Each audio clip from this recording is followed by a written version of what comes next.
जय हिंद दोस्तों। सिचुएशंस जिस तरीके से हम लगातार इंटरनेशनल रिलेशंस के ऊपर डिस्कस कर रहे हैं, हालांकि मैं आज बोर्ड पर क्लास नहीं ले रहा क्योंकि मुझे जयपुर आना पड़ गया और जयपुर के अंदर मैं इस टाइम पर काफ़ी थोड़ा बिजी शेड्यूल चल रहा है। फिर भी मैं आप लोगों के लिए समय निकाल कर क्लास थोड़ा सा अरेंज करने की कोशिश कर रहा हूँ इस वीडियो लेक्चर को, और लगातार इस चीज़ के ऊपर कॉन्टिन्यूसली डिस्कस करते रहेंगे कि असलियत में मामला क्या है। दोस्तों, असलियत में सिचुएशन को समझिए कि जिस तरीके से आज के दिन तालिबान और अफगानिस्तान के अंदर पाकिस्तान की राजनीति चल रही है और जिस तरीके से खबरें आ रही हैं कि पाकिस्तान की जो आर्मी है वो अफगानिस्तान के अंदर दिखाई दे रही है, और यहाँ तक कि अशरफ नाम का जो इनका एक कैप्टन है या एक ऑफिसर है, वो भी अफगान जो तालिबान सेना को लीड कर रहा था, अफगान सेना ने उसे मार गिराया और उसके मारने की वजह से जो काफ़ी ज़्यादा एक दबाव क्रिएट हुआ पाकिस्तान के ऊपर। अब ऐसी सिचुएशन में फिर भी पाकिस्तान जो है वो बेशर्मी की हदों तक आ चुका है और क्लियर वर्ड्स में एक डिक्लेयर कर रहा है कि भाई हमारे यहाँ लोग नहीं हैं, सोल्जर नहीं है एंड ऑल। अब इसके ऊपर डिस्कशन करना है कि असलियत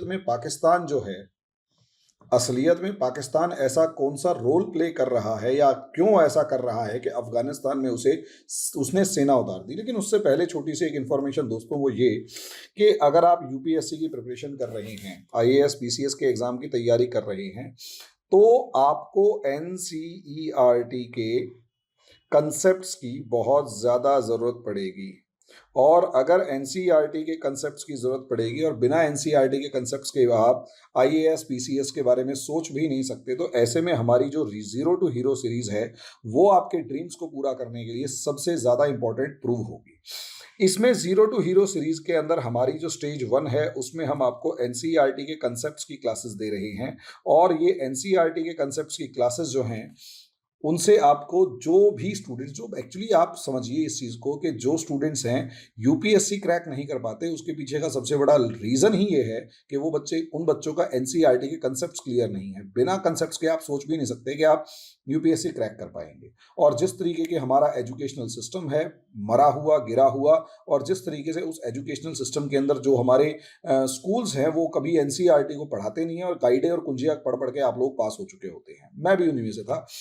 और वही एक रीज़न होता है कि एनसीईआरटी के कंसेप्ट क्लियर ना होने की वजह से हम पीछे रह जाते हैं, और खासकर हिंदी मीडियम या आधे अधूरे इंग्लिश मीडियम स्कूल्स के पढ़े हुए बच्चे। और इसीलिए आप लोगों के लिए रामबाण सीरीज चालू की गई है, जीरो टू हीरो सीरीज। बच्चों, फीस अब इसके अंदर अगर देखी जाए तो हमने बहुत कम यानी 500 पर मंथ की फीस रखी है, जो अपने आप में बहुत नॉमिनल फीस है, तो उसमें भी किसी को टेंशन नहीं होगी। तो आप जल्दी से जल्दी इस नंबर पर कॉल कीजिए, हमसे कांटेक्ट कीजिए, और जितना जल्दी हो सकेगा हम आपसे अगर इसमें जुड़ जाते हैं आप मेरे से, तो उतना ज़्यादा बेटर रहेगा। तो दोस्तों, अब आ जाते हैं टॉपिक के ऊपर। टॉपिक है अफगानिस्तान। अगर हम यहाँ पर अफगानिस्तान की बात करते हैं दोस्तों, तो ज़बरदस्त लेवल पर सिचुएशंस जो हैं वो एंटी चल रही हैं, सिचुएशंस जो हैं टोटली एक डिफरेंट मोड में चल रही हैं। तो उसके ऊपर डिस्कशन करना ज़रूरी है, क्योंकि असलियत में जैसे ही यहाँ अफगानिस्तान से जैसे ही अमेरिका निकलता है, तालिबान ने अपना खेल दिखाना शुरू कर दिया, और जैसे ही तालिबान ने अपना खेल दिखाना शुरू किया, वैसे ही पूरी सिचुएशंस जो हैं पूरी दुनिया के अंदर वो बदलना शुरू हो गई। अब यहाँ देखेंगे तो हम इस चीज़ के ऊपर काफ़ी डिस्कस कर चुके हैं कि यहाँ पर एक प्लेयर रशिया है, एक प्लेयर यहाँ पर चाइना है जिसको टेंशन हो चुकी है, एक प्लेयर ईरान है जिसकी घिघी बन चुकी है, और इंडियन गवर्नमेंट के पेशानी के ऊपर यानी इंडियन गवर्नमेंट के माथे के ऊपर भी पसीने दिखाई दे रहे हैं। और हमारे जो विदेश मंत्री एस जयशंकर हैं, मेरे वो हीरो हैं, लेकिन आज के दिन मुझे ऐसा लगता है कि उनके पूरे करियर में करियर जो पुराना रहा होगा उसमें जितने बड़े बड़े चैलेंजेस उनके सामने आए, उनमें एक ये चैलेंज सबसे बड़ा है। हालांकि इन्होंने शुरू से ही काफ़ी अच्छी प्रिपरेशन कर रखी है, but challenge is a challenge जो आज के दिन बड़ा ज़्यादा चैलेंजिंग है और बहुत ही मतलब एक टफ चैलेंज इनके सामने है। अब यहाँ समझिए, अफगानिस्तान और तालिबान दोनों के दोनों पावर्स अपने मतलब दोनों के दोनों लगे हुए हैं, ताकतवर हैं, मतलब लड़ रहे हैं, और एक तरफ अफगान फोर्सेस है और दूसरी तरफ तालिबान है। अब यहाँ समझिए, अफगान फोर्स और तालिबान लड़ रहे हैं। जब तक ये लड़ रहे हैं तो ऑब्वियस सी बात है, हम इसे कह सकते हैं कि ये एक सिविल वॉर है। लेकिन क्या सच में ये सिविल वॉर है? तो आंसर है नहीं। असलियत में इस तालिबान के पीछे पूरी ताकत के साथ खड़ा हुआ कौन है? पाकिस्तान। असलियत में पाकिस्तान ने ही इस तालिबान को बनाया है।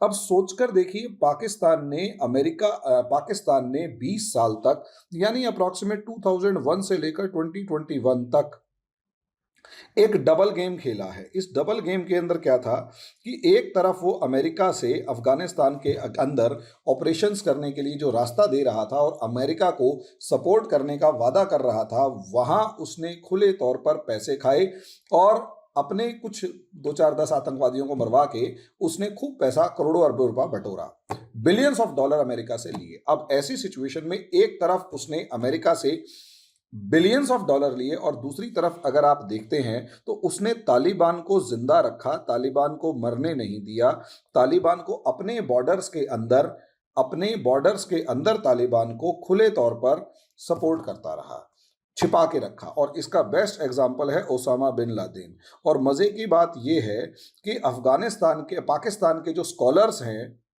अफगानिस्तान के जो स्कॉलर्स हैं, उनको बेशर्मी की हद देखिए, बेशर्मी की इंतहा देखिए कि उन्हें कोई फर्क नहीं पड़ता कि उनके देश के अंदर से दुनिया का सबसे बड़ा टेररिस्ट लॉर्ड निकला और उन्हें कोई फर्क नहीं पड़ता। और सबसे बड़ी बात, उनकी जो आर्मी एस्टेब्लिशमेंट है उनके पड़ोस से निकला, तब भी उन्हें कोई फर्क नहीं पड़ता। वो इस चीज़ को मानने के लिए तैयार नहीं, क्योंकि उन लोगों की जो साइकोलॉजी एक डेवलप कर रखी है, उनका एक दिमाग इस तरीके से विकसित कर रखा है कि अमेरिका एक दुश्मन है और हमें अमेरिका को ख़त्म करना है। भाई तुम अमेरिका को ख़त्म करो, लेकिन अपने घर में सांप बो के किस तरीके से आप इसको दिखाना चाहते हैं। खैर कोई बात नहीं। अब ऐसी सिचुएशन में दोस्तों अगर आप यहाँ पर देखेंगे तो तालिबान और अफगान के सिविल वॉर के अंदर पाकिस्तान जो है इस तालिबान को हारने नहीं दे सकता, ये समझ लीजिए। क्योंकि पाकिस्तान के वेस्टेड इंटरेस्ट्स हैं तालिबान के अफगानिस्तान के अंदर तालिबान के प्रेजेंस की वजह से। क्योंकि इसे समझिए, यहाँ इस पूरे एरिया में अगर मान लिया अफगानिस्तान कब्जा कर लेता है तो इसको सबसे ज़्यादा फायदा उठाने वाला पाकिस्तान है, क्योंकि इस तालिबान के दम पर पाकिस्तान किसी ना किसी पावर को ब्लैकमेल कर सकता है। इसने इसी के नाम पर रशिया को किसी टाइम पर ब्लैकमेल किया था, यूएसएसआर के नाम पर। जब यूएसएसआर से उसकी नहीं बन पाई तो अमेरिका को ब्लैकमेल करके अमेरिका से खुल के बहुत सारा पैसा इसने इकट्ठा किया। और जब अब अमेरिका यहाँ से जा चुका है तो अब इसी के ब्लैकमेलिंग के नाम पर चाइना के दम पे वो अफगानिस्तान के अंदर अपना रोल प्ले कर रहा है। अब ऐसी सिचुएशन के अंदर अगर आप देखें तो यहाँ पर तालिबान को बनाए रखना, तालिबान को जिताना पाकिस्तान के लिए हर हालत में बहुत ज़्यादा ज़रूरी है। अब सवाल तो यही उठता है दोस्तों, समस्या यहीं से क्रिएट होती है। सवाल यही उठता है कि असलियत में पाकिस्तान जो है वो ये रोल प्ले कर रहा है, तो इसमें सेना भेजने की क्या ज़रूरत है और एक ऐसी जगह पर सेना भेजने की क्या ज़रूरत है जिसके अंदर अमेरिका जैसी ताकत हार चुकी है। तो असलियत में ये समझिए, ये जो तालिबान है ये एक तरीके से frontline force of Pakistani army है, frontline force of Pakistani army है। अगर पकड़े गए तो पाकिस्तान का इससे कोई लेना देना नहीं है, लेकिन लड़ने के लिए तो अफगानिस्तान के अंदर पाकिस्तानी फोर्सेस ही एंटर कर रही हैं तालिबान को। और यही रीज़न है पाकिस्तान ने क्या किया, सबसे पहले तालिबान को हथियार, गोला बारूद और दूसरी चीज़ें तो प्रोवाइड करवाई ही करवाई, साथ साथ तालिबान को उसने बहुत ज़्यादा सपोर्ट प्रोवाइड किया, मॉरल सपोर्ट, कि भाई अगर आपके सैनिक जो हैं घायल हो गए हैं तो हमारे इसमें इलाज करवा लो, अगर आपके सैनिकों को कोई समस्या है तो इधर आ जाओ, अगर वहाँ पर मारकाट मच रही है तो बसने के लिए यहाँ पर आ जाओ। पाकिस्तान के प्रधानमंत्री तक मान चुके हैं कि 40,000 के करीब जो आतंकवादी हैं वो उनके देश में रह रहे हैं। ऐसे में तहरीक तालिबान पाकिस्तान, जो कि इन तालिबानियों के ही भाई हैं, उनको ये कैसे इग्नोर कर सकते हैं। और अगर तहरीक तालिबान पाकिस्तान वाले इनके दुश्मन हैं तो ये तालिबान वाले क्यों नहीं। तो असलियत में गुड तालिबान बैड तालिबान का जो कंसेप्ट पाकिस्तान ने डेवलप कर रखा है वो उसी का नतीजा है। अब यहां समझिए, तालिबान जो है वो आगे बढ़ रहा है। अब समस्या को समझिए, रशिया यहां पर अपनी प्रिपरेशन करना शुरू कर चुका है। रशिया ने ताजिकिस्तान के अंदर तो 20,000 सोल्जर्स अपने भेज दिए हैं, मिलिट्री बेस को एक्टिव कर दिया है। उज़्बेकिस्तान, तुर्कमेनिस्तान और ताजिकिस्तान के साथ मिलकर रशिया जो है बॉर्डर के ऊपर मिलिट्री एक्सरसाइज कर रहा है, मिलिट्री एक्सरसाइज कर रहा है। और यहाँ अगर मिलिट्री एक्सरसाइज कर रहा है, इसका मतलब रशिया के दिमाग में कुछ ना कुछ चल रहा है। भले ही कुछ ना चल रहा हो, वो सारे का सारा एक डिफेंसिव मोड हो, लेकिन कुछ ना कुछ तो चल रहा है, जिसका मतलब सीधा सीधा ये है कि रशिया अफगानिस्तान के अंदर कुछ ना कुछ रोल प्ले कर सकता है। ईरान भले ही चुप बैठा हुआ हो, लेकिन ईरान और तालिबान की बातचीत की खबर ना आने का सीधा सीधा मतलब है कि ईरान भी इतना ज्यादा शांत नहीं है और आने वाले टाइम में ईरान भी कुछ ना कुछ चैलेंज क्रिएट कर सकता है। अब आप सोच कर देखिए, यहाँ ये सब चीजें तो हैं, इंडिया को हम यहाँ काउंट नहीं कर रहे, और चाइना तो तालिबान पाकिस्तान के साथ एक तिगड़ी बनाकर बैठा हुआ है, उसे छोड़िए। यहां सबसे ज्यादा इंपॉर्टेंट रोल होता है अमेरिकन एंट्री का। अमेरिका जैसे ही एंट्री करता है और अमेरिका ने दोबारा से यहां पर बम्बार्डमेंट करना शुरू किया, यानी हवाई हमले करने शुरू किए, और हवाई हमलों से अफगान फोर्सेस को मदद मिली और अफगान फोर्सेस ने मतलब ताबड़तोड़ हमले तालिबान पे करने शुरू करे, और न जाने कितने मतलब 1000 से ऊपर के करीब तालिबानी आतंकवादियों को 10 दिन के अंदर अंदर मार गिराया है। 600-700 से लेकर 200-300 तक की, 20-50 तक की खबर आए दिन आ रही है। और इन्हीं हमलों के चलते अफगान फोर्सेज ने जब ताकत से हमला करना शुरू किया तो पाकिस्तानी सोल्जर्स जो है वो भी मारे जाने लगे। अब ऐसी सिचुएशन में आप देखिए कि यहाँ पाकिस्तान की चिंता क्या बढ़ी।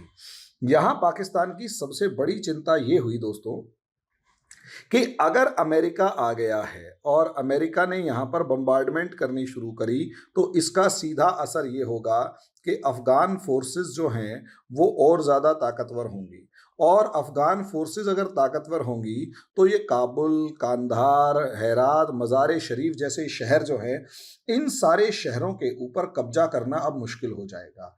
और ऐसी सिचुएशन में अगर वॉर जो होगा वो लंबा होगा, यानी लेंदी हो जाएगा।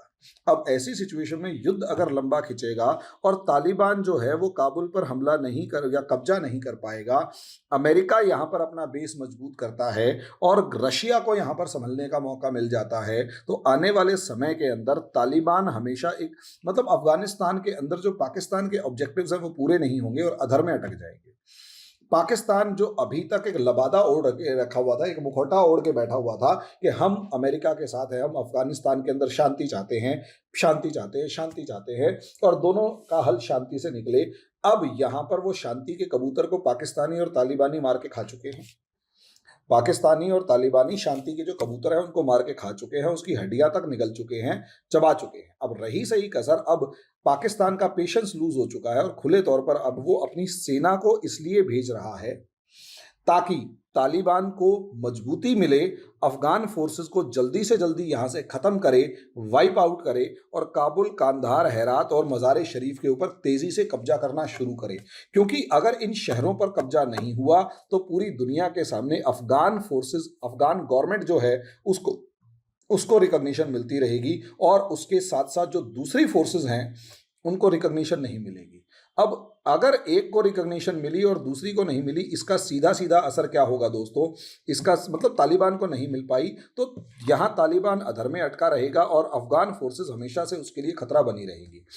इसलिए पाकिस्तान ने अपनी सेनाओं को उधर भेजा और दूसरी तरफ साथ साथ पाकिस्तान ने यहां पर एक गेम और खेला। पाकिस्तान के ऊपर हम बार बार इसके ऊपर डिस्कशन कर चुके हैं कि FATF के सैंक्शंस लगे हुए हैं।